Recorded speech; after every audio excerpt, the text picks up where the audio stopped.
this is like the first time that I'm actually ever speaking about what I've been through and my experience with miscarriage. And I feel I'm gonna cry already. That's not good, is it? I just feel like that this has been given to me for a reason. I have this story to tell for a reason, and these past few months, to be honest, I've been really struggling with it, to come to terms with everything that's been happening. And I just feel like it's my job in a way to kind of spread this awareness that miscarriages happen to everyone, or anyone, should I say.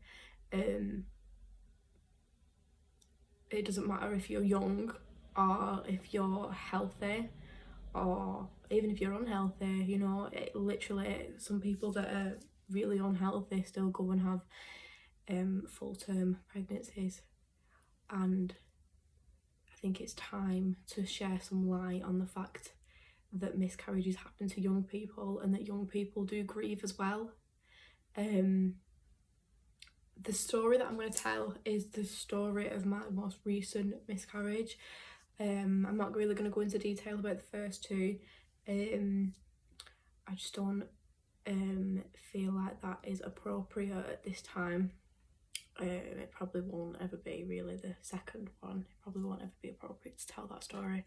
But I'm just going to share my story and be some guidance to the people that need it. It is easily one of the hardest things that I've ever had to go through, and one of the hardest things I've ever had to put my family through as well. So I'm going to start the story of my most recent miscarriage.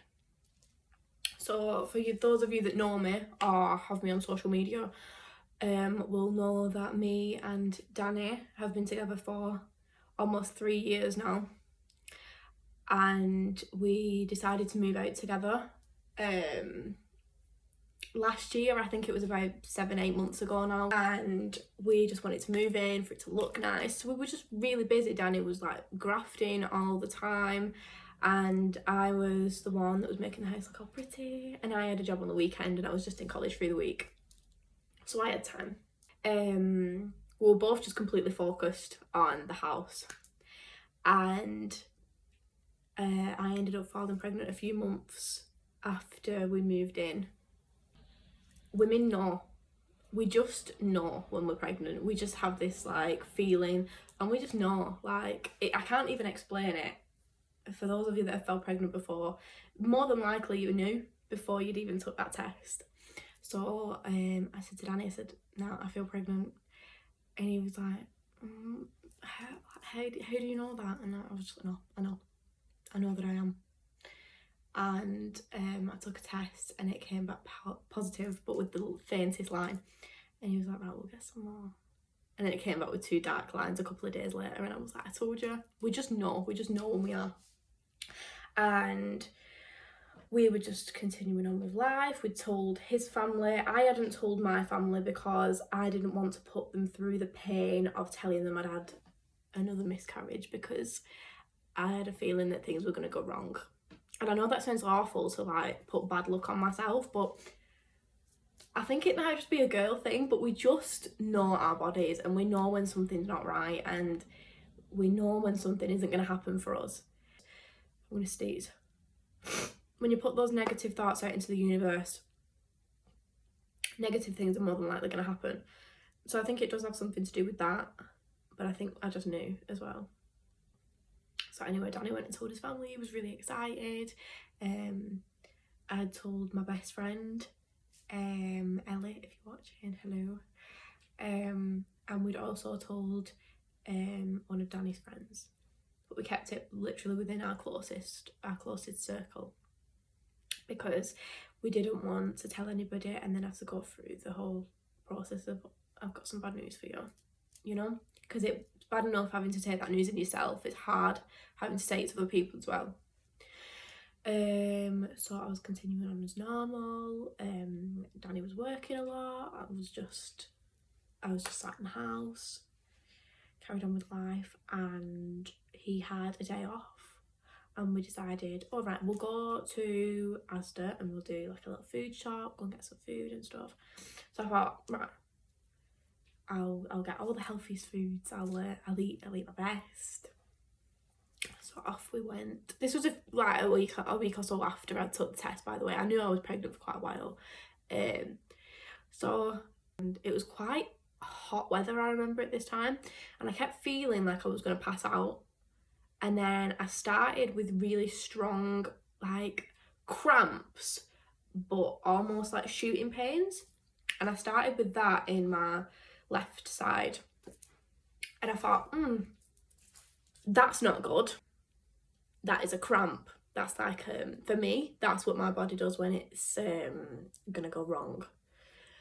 And we went and did the food shop, got home, and I thought, right, I'll get something to eat. I'll have a salad because I want to be healthy.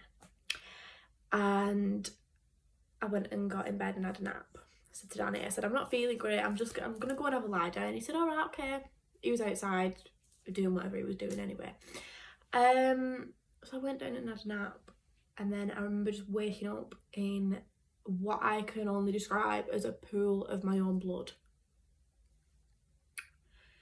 I rang Danny because he had people round that he's a mechanic, so he was fixing cars, but he does it with a lot of his friends, and his dad was also here helping him. So I rang him and I said, I need you to come inside, something's happened. And I just sobbed straight away, and he just gave me a cuddle and said, it's all going to be all right, you don't know for a fact that you're having a miscarriage yet. But I knew that things had gone south, and so I ended up in hospital a couple of days later. I struggle with really bad migraines. These migraines that I get are really severe, and they can actually turn into strokes. I don't know the science behind it, but I know just that they can progress and end up giving you a stroke. So I have to be really careful with my migraines. So I ended up in hospital with a really bad migraine. And for me, when I'm having a miscarriage, I will quite often get the worst migraine that I have probably ever felt. So I ended up in hospital in A&E, and that's where it was confirmed for me. Yes, you are having a miscarriage. Your HCG has dropped. When I have a miscarriage, my HCG drops dramatically, like really, really quickly.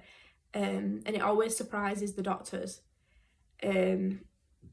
just how fast it drops. So that's where it was confirmed for me that I was having a miscarriage. And I had to have a jab in my stomach of sumatriptan.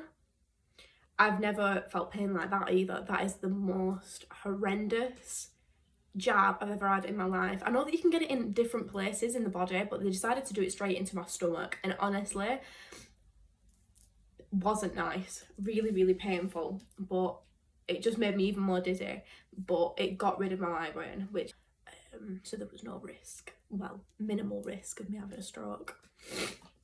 I needed to share this story for anyone that's going through it, but also for myself.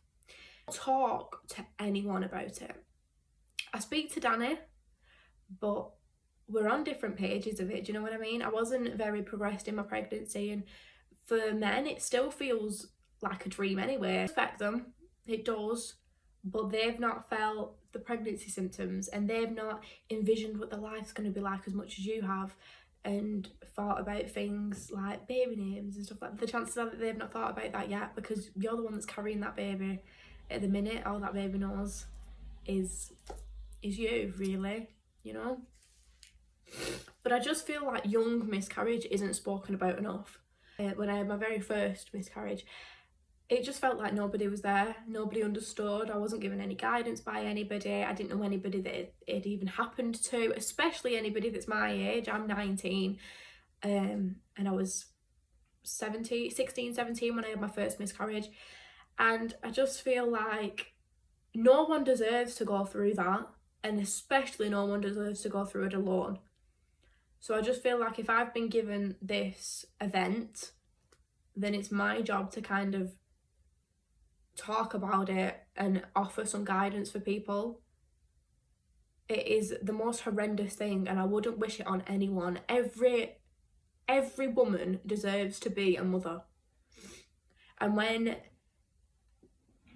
you miscarry, it just makes you die a little bit inside.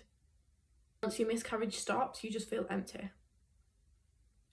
And it is the worst pain.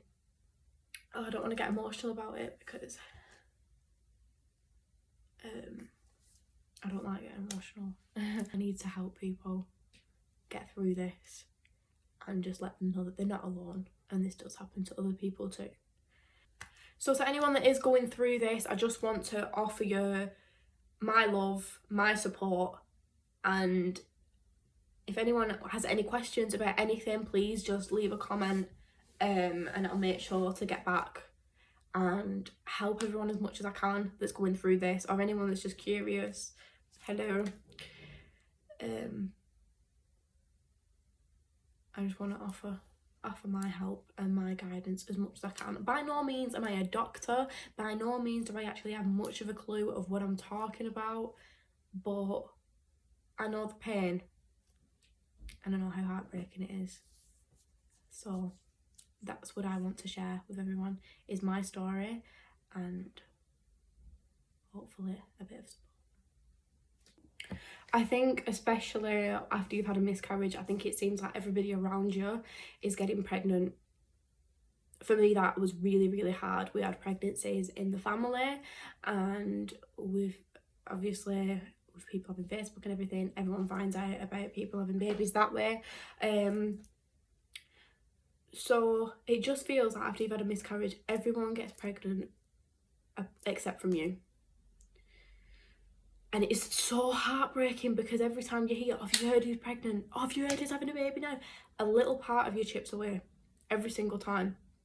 And that's not me saying other people shouldn't be getting pregnant because I'm not getting pregnant. That's not me saying that. That's just me saying that it is hard for the people that can't do it, or the people that are struggling to do it, or the people that have just had a loss. It's hard. It is hard, and that's okay. I shouldn't be the only one that's talking about it like this. I shouldn't be the only person that's 19 years old and can say, yes, I got pregnant and I miss my baby.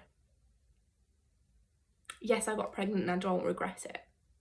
I feel like it's such a controversial thing to say, but it's the way I feel.